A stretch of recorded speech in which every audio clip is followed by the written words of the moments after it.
After my grandmother died, I was officially an orphan. But on the 7th day after her passing, a man showed up at our door. He handed me a non-disclosure agreement. As I read it, the world tilted on its axis. I was the illegitimate son of Julian Croft, the wealthiest man in Denver. And the man was here to offer me $1 million to sever that tie forever. The man, the tycoon's driver, explained that my grandmother had contacted my biological father just before she died. But the Croft family's fortune and reputation in Denver were too immense to be tarnished by such a scandal. Besides, Croft Industries was on the verge of a major leadership transition, and my father couldn't afford any surprises at this critical juncture. I got it. I was a pothole on his road to success when he could pave over with a little cash. A bitter smile touched my lips. I took a pen, drew a large X through the dollar amount on the agreement, then signed my name and pressed my thumbprint beside it. Thanks, but I don't need the money and I don't need a father. I looked him in the eye. You can see yourself out. The driver stared at me, dumbfounded for a long moment before leaving in what looked like shame. For a fleeting second when I first heard the news, a secret joy had flickered inside me. I'd grown up hearing the whispers, the taunts of bastard from other kids. My craving for a father's love was a hunger I'd learned to hide from everyone, even from my own mother before she died. She passed when I was 7. Depression finally took her. Looking back, I realized what an incredibly strong woman she was.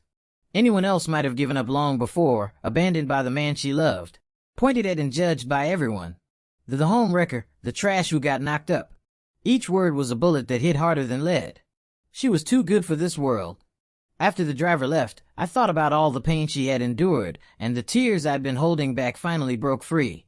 If she knew that the man she had loved so deeply was a monster who wouldn't even acknowledge his own son, she'd probably claw her way out of her grave to strangle him. But then again, that wasn't her. She was too kind. It's why she never told a soul that the father of her child was a billionaire, not even on her deathbed. She was disappointed in him, but she was full of hope for me. She must have wanted me to live a normal, happy life, to not be corrupted by the poison of a wealthy family and grow into a monster like him. Her last words were burned into my memory. I'm so sorry, sweetie. You'll have to walk the rest of the way on your own. Remember, you can only rely on yourself. Don't ever count on anyone else. You have to live and you have to be strong. I'll be watching you from heaven. Watching my Cole become the brightest star in the sky. I was 7 years old, but the moment she took her last breath, I felt like I'd aged to 17 overnight. I became fiercely independent. I never went out to play. I knew my mom had died because we had no money. My grandmother had borrowed from every relative we had, even mortgaged the house. To pay it all back, she took a job as a night shift orderly at the hospital. From that day forward, my life revolved around two things: studying relentlessly and working. For years, it was under-the-table jobs, washing dishes, bussing tables, anything I could find.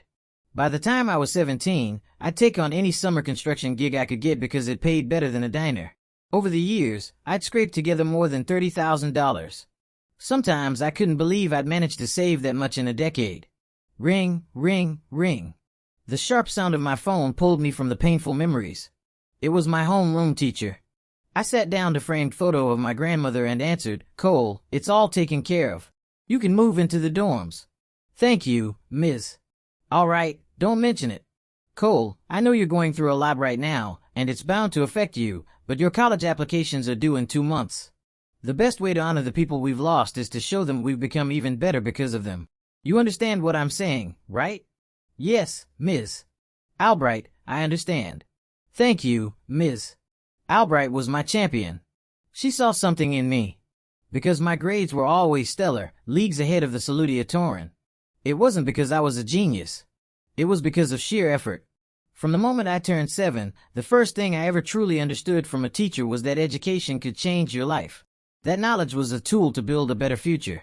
All I heard was that it could make me money. So, I threw myself into my studies with a desperate intensity. I'd be reciting formulas while stocking shelves, memorizing historical dates while mopping floors. I did practice SAT questions until midnight every night, and fell asleep listening to vocabulary audio tracks. I was up before 6 a.m., headphones on, drilling Spanish verbs on the bus ride to school. Everyone else saw some kind of prodigy. They envied my grades and looked up to me. But only I knew the true cost of it all. When other kids spent their weekends and vacations playing video games, going to comic conventions, or hanging out at the mall, I was working a double shift at the diner with a calculus textbook propped up against the napkin dispenser. The day the SAT scores were released, Ms. Albright had me sitting in front of her computer in her office. She was so nervous her hands were trembling. When she'd asked me how I thought I'd done, I had answered with the calmness of a statue. I don't think I got any questions wrong. That had left her speechless, her eyes glistening with tears. I was her star pupil, the crowning achievement of her teaching career. But it was more than that.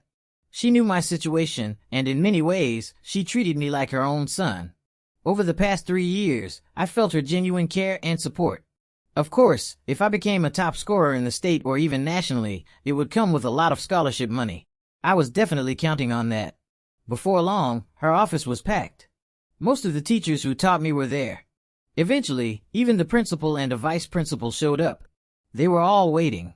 Miss Albright's hand hovered over the mouse, clicking the refresh button on the College Board website over and over. "I wasn't this nervous when I was in labor," she said, trying to break the tension. The other teachers were calmer, already discussing where to hang the banner with my photo for next year's student recruitment. The principal was on his phone trying to see which local corporations they could hit up for donations. Finally, the page loaded. A perfect score, 1,600. The room fell silent for a second, then erupted. A score like that was practically unheard of. Forget being the top scorer in the state. This was national news. The teachers were jumping up and down like kids. Several of them started crying. But I remained perfectly still. I knew my journey was just beginning. A few days later, the headlines were everywhere. Denver's orphan prodigy aces SATs becomes Ivy League sensation. That day, I went to my mother and grandmother's graves. I cried all morning, telling them I hadn't let them down and that I was just getting started. As I stood there, my phone rang, a strange number ending in $99.99. I had a gut feeling it was him, my so-called father. This time, I didn't decline to call. I needed to know. I wanted to hear the voice of this heartless tycoon, to understand what he looked like, what he wanted. I was right. The first words were cold, arrogant, radiating a chilling distance even through the phone. "This is Julian Croft, your father.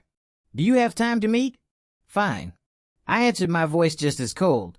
He gave me an address and I went to the headquarters of Croft Industries. The skyscraper was a landmark in downtown Denver, soaring 99 stories into the sky. When I entered the lobby and gave my name, the security guard's demeanor instantly changed. He practically bowed, escorting me to Julian Croft's office with the subservience of a lapdog. The office was absurdly large, like a palace from a movie, opulent, but utterly devoid of warmth. Julian Croft didn't stand. Dressed in a perfectly tailored suit, he was tall and powerfully built with sharp eyes behind a pair of glasses. He simply set down the file he was reading and said, "You're here." The resemblance between us was undeniable, etched in the lines of our brows and the set of our jaws. Any lingering doubt I had vanished. This man was my father. "I'm here," I replied, my tone flat. "What do you want?" My bluntness clearly caught him off guard. A flicker of surprise crossed his face before his mask of composure slipped back into place. He waved a hand, dismissing the security guard, then fixed his gaze on me, studying me from head to toe. Just as I expected, a son of Julian Croft, a true prodigy, earning a perfect score. He leaned back in his chair. "So tell me, what do you want as a reward?" "Anything in this world, just name it. Don't be shy." I almost laughed out loud. "You might want to watch your wording, Mr. Croft. We have no relationship." He froze, an expression of disbelief on his face. Then he shook his head and chuckled. "Son, I admit I haven't been there for you, but I had my reasons. I brought you here today to clear the air." I remained on high alert. I've learned one thing over the years. When someone offers you something for nothing, they're either a con artist or a thief. The man who had tried to buy my silence for $1 million was now smiling, ready to welcome me with open arms. Anyone could see there was a catch. "Cut the crap, Mr. Croft. We're both adults. Let's not waste time." Seeing my unyielding attitude, he dropped the pretense. "Fine. I like your spirit. You remind me of myself when I was young. In that case, I'll be direct. We can tear up that old agreement. If you come back to Croft family, I can help you. When I retire, this entire empire can be yours." I scoffed. "And what's the catch?" "You officially take the Croft name. When your grandfather sees I have such a brilliant son, he'll have no choice but to hand the company over to me." And there it was. In his eyes, our blood connection was nothing more than a business transaction. Any last desperate hope I had for a father withered and died. I refused. I turned to leave. If there's nothing else, I'm going. Stop. Right there, he boomed, his voice sharp with anger. I stood with my back to him, a storm of emotions churning inside me. What child doesn't dream of a father's love? Especially me, the boy who'd spent his life being called a bastard.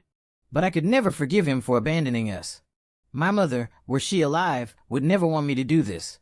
Julian strode toward me, his face now level with mine. I could see his eyes were red-rimmed. Cole, are you insane? Do you have any idea how massive this company is?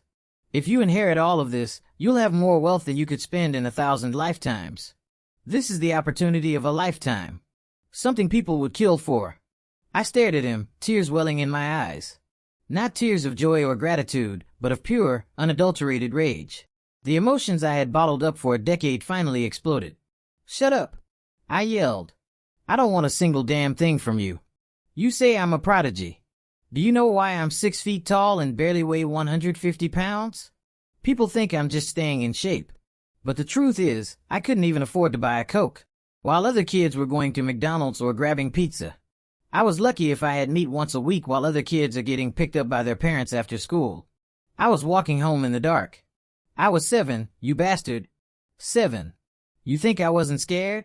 I was terrified. But what could I do? I was the kid with no dad.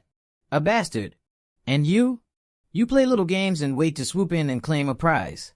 Now that I'm grown. Now that I can stand on my own 2 feet. Now that I'm in the spotlight, now you remember me.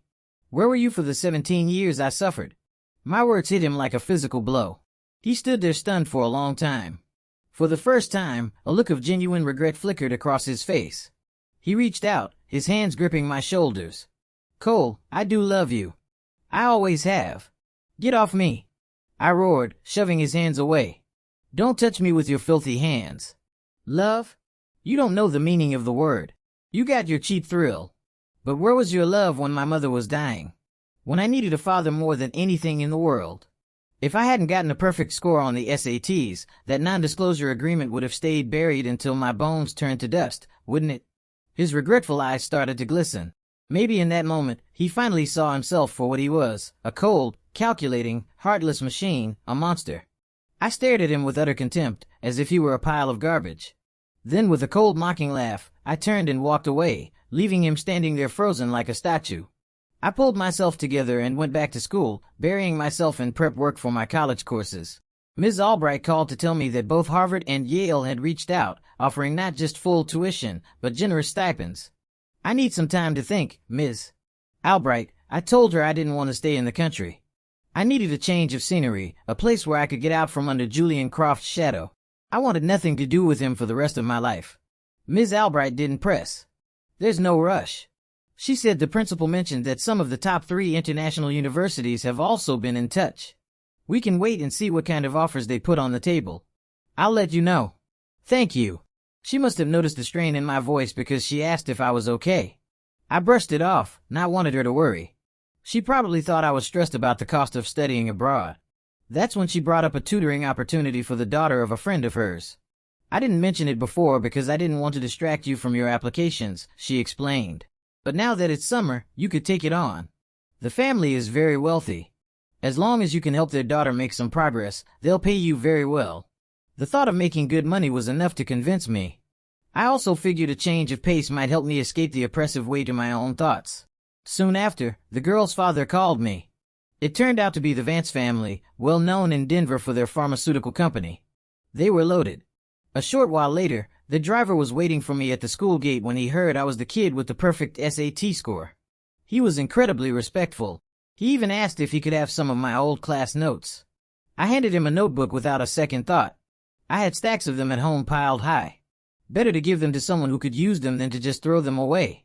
The driver was thrilled to show his gratitude. He gave me the full rundown on the girl I was about to tutor. Her name was Sophie Vance. She was a sophomore in high school. Her mother had died when she was young. She was a total rebel. Skipped class, hung out of bars, smoked, drank. She also had a penchant for picking fights supposedly to stand up for the underdog. In short, she was a classic, troubled rich girl. I was grateful for the heads up. It helped me prepare. Compared to her, my life had been far darker. We soon arrived at a gated community of mansions. The driver led me to a front door and knocked. A stunningly beautiful woman answered, looking to be in her mid-20s. "Oh, you must be Cole, the prodigy," she gushed. I nodded silently. She was gorgeous, but she wasn't a high school sophomore. "Come in. Come in. My dear Sophie is in her room, probably playing video games. I can't get her to come out. Maybe you can just go on in." Her smile was overly eager. Her politeness so forced it made me uncomfortable. I didn't want to ask who she was. "Okay, you can show me the way." I followed her up to the second floor. She knocked on a bedroom door a few times, calling out softly, "Sophie." Silence. The woman turned to me with an awkward smile. She gets so absorbed in her games. "Maybe we should wait downstairs." "You can go ahead," I said. "I've got this." She raised an eyebrow, clearly surprised. "Well, all right then. She's all yours." Her tone implied, "Let's see what Mr. Perfect Score can do." I stood there for a moment, thinking, a girl who grew up without a mother. It was a void I knew all too well. The only difference was that her family's wealth had given her a safety net. She could do whatever she wanted without ever considering the consequences because someone would always be there to clean up her mess. But the driver had said she liked to stand up for the little guy. That meant she wasn't a bad person at heart. Her rebellion was just a cry for help. The way to reach someone like that wasn't with force, but with a story even more tragic than her own. And my life was a living, breathing example. I don't know what came over me, but I suddenly felt an overwhelming urge to let it all out. Leaning against her door, I started to talk, my voice low. I began with the day my mother died when I was 7. I talked for over an hour, the words pouring out of me, recounting the grief, the loneliness, the struggle. I was crying by the end, the 17 years of pent-up emotion finally being released. I had never told anyone this much, but perhaps it was because she was a stranger that I could finally say it all. Suddenly, the door creaked open. I turned, my eyes blurry with tears. The girl, Sophie, stood there chewing bubble gum. She wore a pair of tiny shorts that showed off her long, pale legs. Her dark hair was cut to her shoulders, framing a delicate face with exquisite features. She looked down as if seeing a reflection of herself in me. Our eyes met for a long moment. "Come in," she said, swinging the door open. A small smile formed on my lips. She was still just a kid, easily moved by empathy. Once inside, I didn't mention studying. We just talked awkwardly at first, but then it was like a floodgate opened. She started talking and soon she was crying harder than I had. The beautiful woman downstairs was her stepmother. Her father was always away on business and was almost never home. She had grown up surrounded by luxury, but starved of affection. All her rebellious acts were just desperate attempts to get her father's attention. I just listened, letting her pour out her heart, stepping into her world. Maybe because I was a stranger, she felt safe enough to be vulnerable. We talked for the entire afternoon. I never once mentioned tutoring.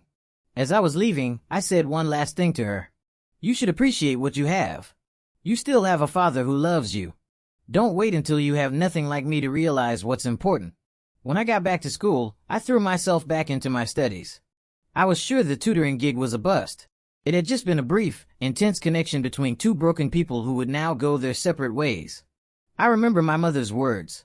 "Cole, you can only rely on yourself." Her voice always echoed in my mind whenever I felt like giving up. She knew I had no one else to depend on. Sophie's life was the complete opposite. But that evening, my phone rang. It was Ms. Albright. She said that Sophie's father had just gotten off a plane and wanted to meet me to discuss the tutoring and to pay me for the day. I was surprised since I hadn't actually tutored her at all, and it had been the driver who first contacted me. But when I heard the word pay, I agreed to go. I went to the address Ms. Albright sent me. It was a 5-star hotel.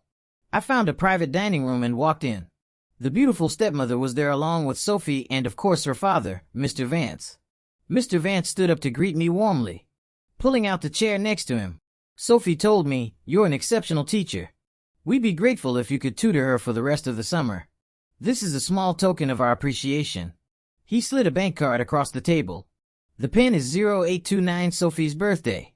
He didn't say how much was on it, but I knew it was a significant amount. I thanked him without any fanfare and slipped it into my pocket. My gaze fell on Sophie. She was wearing a simple white dress that complemented her fair skin, looking every bit the proper young lady. During dinner, the conversation mostly revolved around my study habits. They were all curious about how I'd achieved what I had.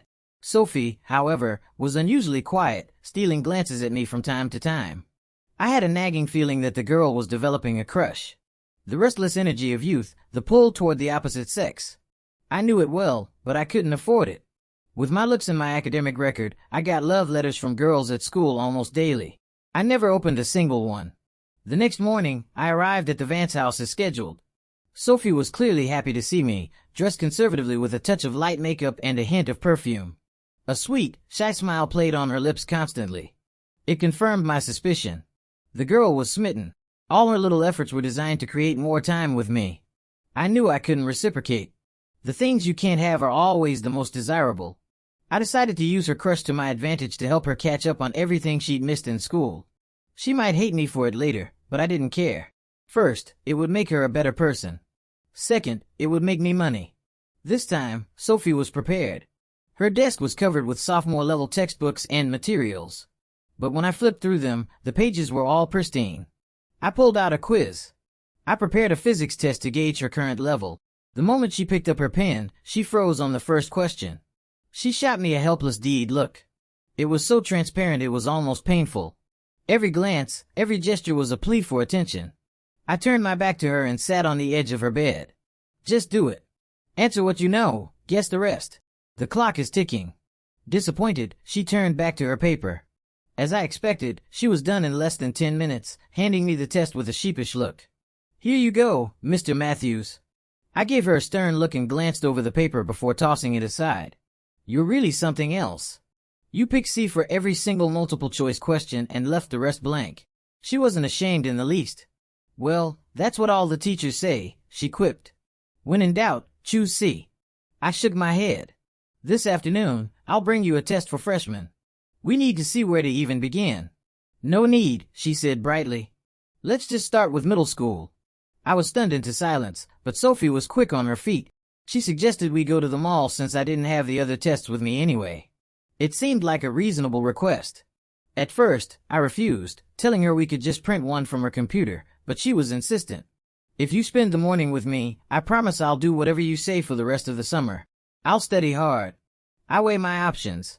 One morning of my time in exchange for a summer of cooperation. It was a fair trade. I seriously underestimated her shopping addiction.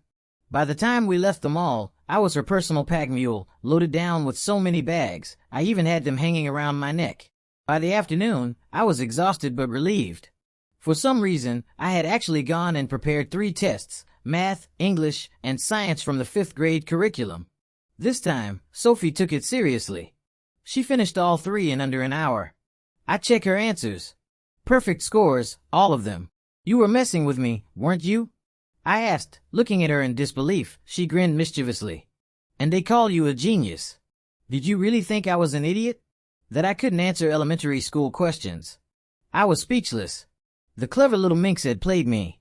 I immediately printed out a set of 9th grade final exams and dropped them in front of her. Sophie's face fell. Mr. Matthews, she whined, putting on her best puppy dog eyes. You said just one test this afternoon. I wasn't falling for it again. A deal is a deal. You said if I went shopping with you this morning, you'd do whatever I scheduled for the rest of the day. She pouted, shot me a resentful glare, but picked up her pen and got to work. This set took her much longer. The sun was setting by the time she finished. I went through them carefully. Her middle school foundation was solid.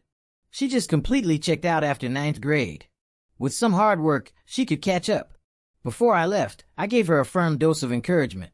She beamed, clearly pleased with the praise. Then she started asking other questions. Cole, are you going to Harvard or Yale? I paused. I hadn't decided yet. I'm not sure. I might go abroad. I'm waiting to hear back from a few international universities to see which one offers the best resources. Abroad? She asked, her surprise evident. What's wrong with staying here? There's nothing for me here but bad memories. I answered honestly. I told her everything about myself except for the part about being a Croft. Besides, a top 3 international school would be better for my future. Oh, was all she said, but I could see the disappointment in her eyes. It felt like my words had just crushed a young girl's budding hopes for romance. As I was about to leave, she insisted on taking me out to dinner. I refused firmly. My schedule is tight. I need to get back to my own studies. She couldn't think of another excuse to make me stay. There was no argument she could make that would stop an ambitious young man from pursuing a better life. As I walked away, I saw the sadness on her face. She knew in that moment that I was a distant star. Even though our financial situations were worlds apart, the gap between our ambitions and our futures was a chasm just as deep. In the days that followed, Sophie was like a different person. She listened attentively during our tutoring sessions. All her rebellious antics gone. She never asked me to have lunch with her or go shopping again. After we reviewed her middle school coursework, I started her on the high school material she'd missed. My goal was ambitious, to get her through all of her sophomore and junior year material in 1 year so she could spend her senior year focused entirely on review and college prep. She diligently completed every assignment I gave her, studying with a newfound focus. Later, her stepmother told me that Sophie wasn't just working hard during the day. She was staying up until midnight studying and waking up early to practice her foreign languages, completely adopting my study routine. I was genuinely pleased. Her stepmother also mentioned that Sophie's attitude toward her had changed dramatically. They started having dinner together, sometimes even going shopping. They would even talk about personal things, girl to girl. She gave me a knowing look, implying I was the cause. But I didn't take the bait. In the end, in addition to the $20,000 she paid me for tutoring, she gave me a bonus, a thank you check for another $10,000. I was proud of the change in Sophie. Perhaps everyone has a thirst for knowledge. They just need the right trigger, the right motivation.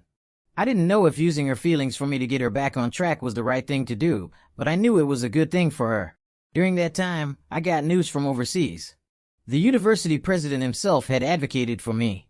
MIT, the #1 university in the world, after reviewing my background and academic performance, had offered me a full scholarship covering all tuition and fees. It was an offer I couldn't refuse. I made my final decision. I was going abroad. The day before I was scheduled to leave, my father's driver found me again. He handed me a legal document. It was a will granting me 20% of the shares in Croft Industries.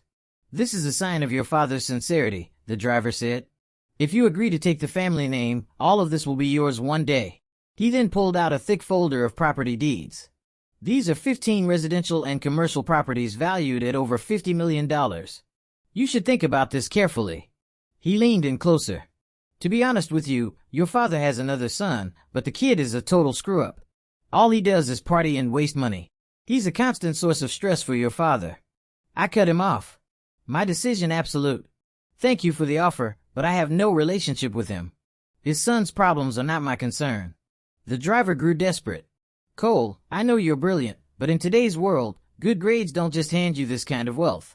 If you accept your father's inheritance, you'll be set for life. You don't have to worry about the other boy. Your father has decided to cut him off.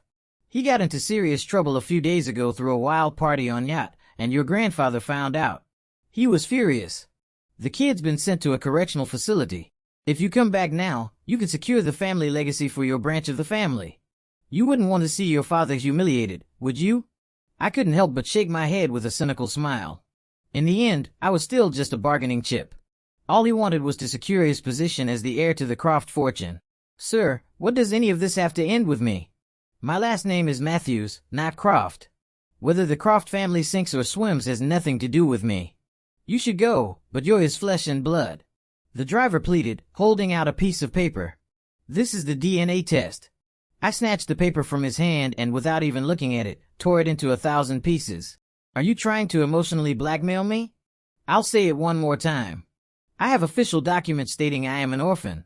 I am an orphan." I let the shredded paper rain down over his head, then turned and walked away without looking back. I never wanted a life of suffocating wealth. I wanted a family. I wanted a father's love. If Julian Croft had come to me penniless and offered a sincere apology, I would have forgiven him. But for this, never.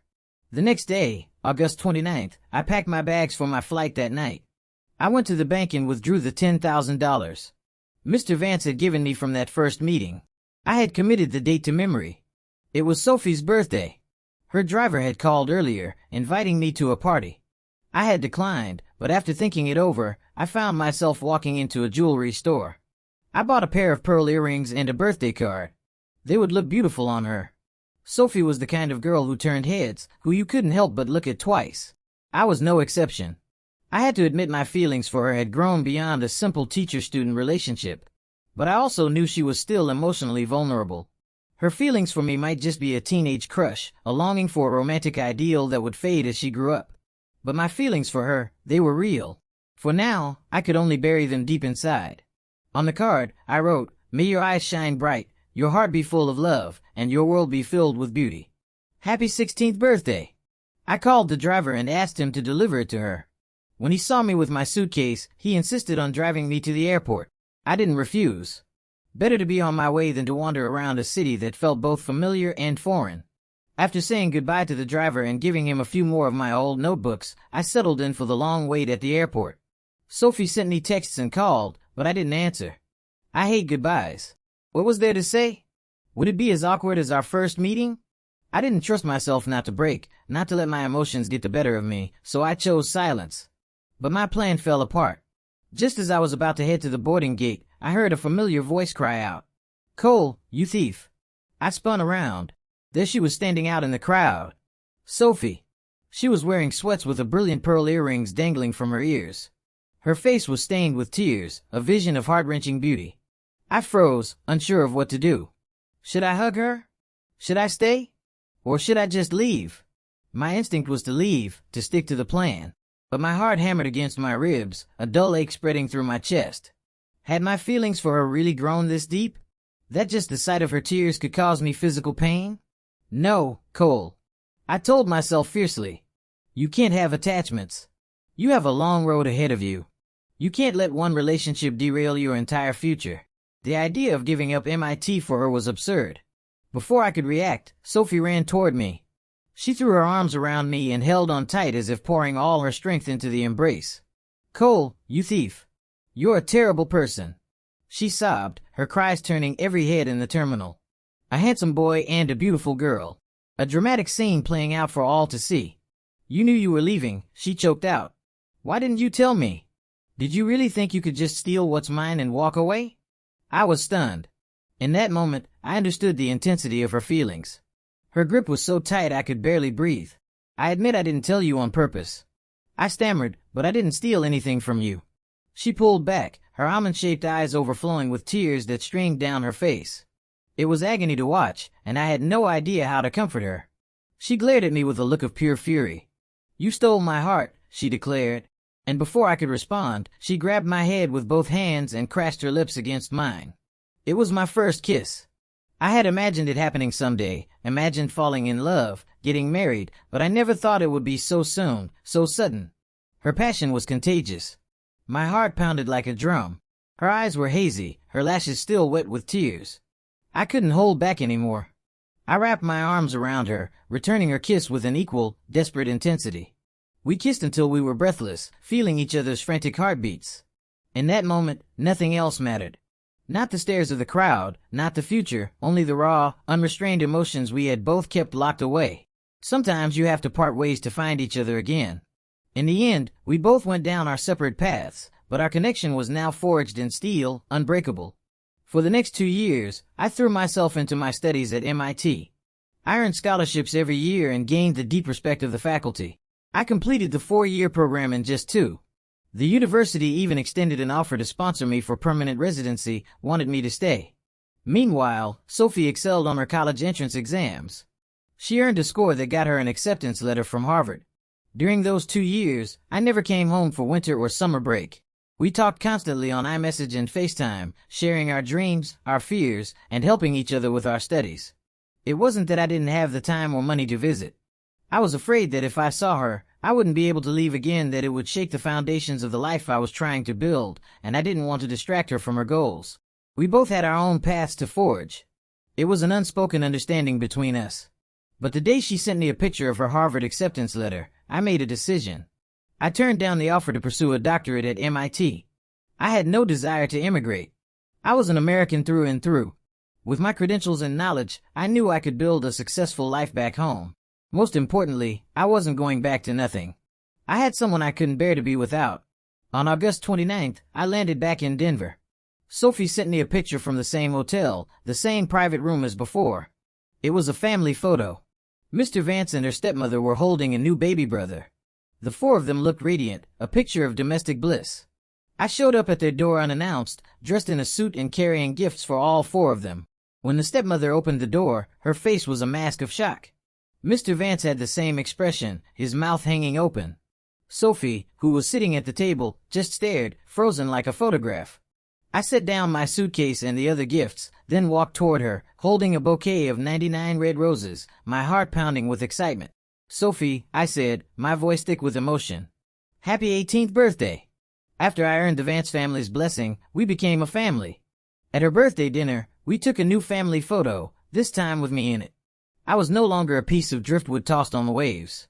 I had finally found the warmth of a home. While Sophie was at Harvard and Cambridge, I started my own journey as an entrepreneur. With our mutual support, my company flourished. Our love grew deeper with each passing day. We got married. The wedding of the youngest CEO of the nation's leading publicly traded AI company was a major event, drawing attention from all corners. Among the well-wishes, I received one from my biological father. He didn't come in person. It was the same driver who this time brought only a letter. It was handwritten by Julian Croft himself. Between the lines, I could feel his guilt and regret. And at the very end, he wrote the 3 words I had once longed to hear. "I'm sorry." I didn't forgive him, but I no longer hated him. He had given me life, but he hadn't been a part of a single second of it. Our paths would never cross again. That night, I stood on the rooftop terrace of our home, holding Sophie in my arms as we watched a once-in-a-century meteor shower. As I looked up at the brilliant star-strewn sky, I saw 2 stars that shone brighter than all the rest. In that moment, I was filled with a profound sense of gratitude for the boy I used to be. The boy who had fought tooth and nail day after day for a future he could barely imagine. He hadn't let a tragic childhood destroy his life. He hadn't sold his soul for the lure of money.